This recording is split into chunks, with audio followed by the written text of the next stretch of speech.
Down in Queens Quay, Lisa's taking some photos of my bike for an article that's going to be coming out soon. This is week 20 of the vlog.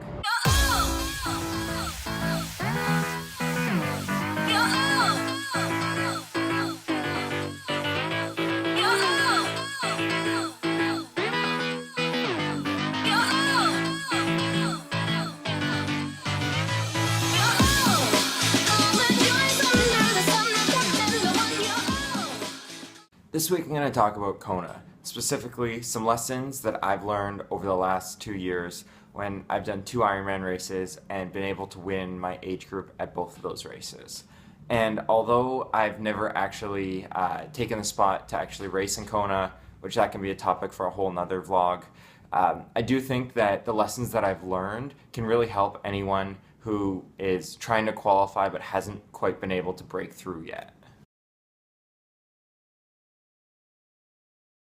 First of all, don't sell yourself short. I hear people say all the time that they don't have the genetics or they're not nearly as talented as the people who are winning their age groups and going to Kona. Well, nobody was exactly raving about just how talented or genetically gifted I was when I did my first Olympic distance triathlon in 3 hours and 50 minutes, when I did my first marathon in just under 5 hours. And I'm not saying that I am or am not talented or just how much of a role genetics plays in this, but if you sell yourself short, then you've really lost the race before it's even begun. You have to be prepared for the hurt. You might have seen the video of Lionel Sanders when he was crying at the end of a trainer workout, or there's a video I put up about a month ago on Instagram when Lisa was yelling and grunting. She was trying to get through her VO2 max intervals. And I'm not trying to over-romanticize the idea that the person who suffers the most is the toughest person and they're gonna win all the races. But you do have to go to those dark places in your training so that you're prepared for when that rolls around in a race. Because no matter who you are, the tail end of that Ironman marathon, it's gonna hurt. So by pushing yourself and going to those dark places in training, you're familiar with what it feels like and you're more prepared for when it comes on race day. You need to be able to run well off the bike. I'm always surprised at the number of people who have fallen short on qualifying for Kona and then they keep focusing on improving on the bike and getting faster on the bike and completely ignoring the run. I saw firsthand when I was watching Ironman Lake Placid in 2014 just how important the run really is.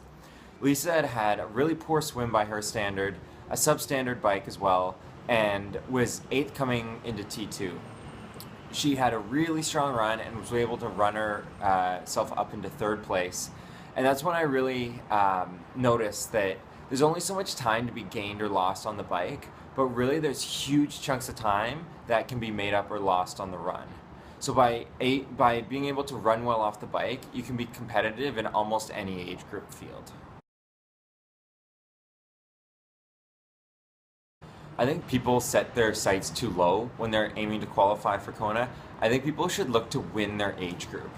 Far too often, I hear people mention that so-and-so did whatever time in order to come in 4th place and there were 4 spots, so now I'm going to train to be able to do that time as well, so then next year I can go to Kona.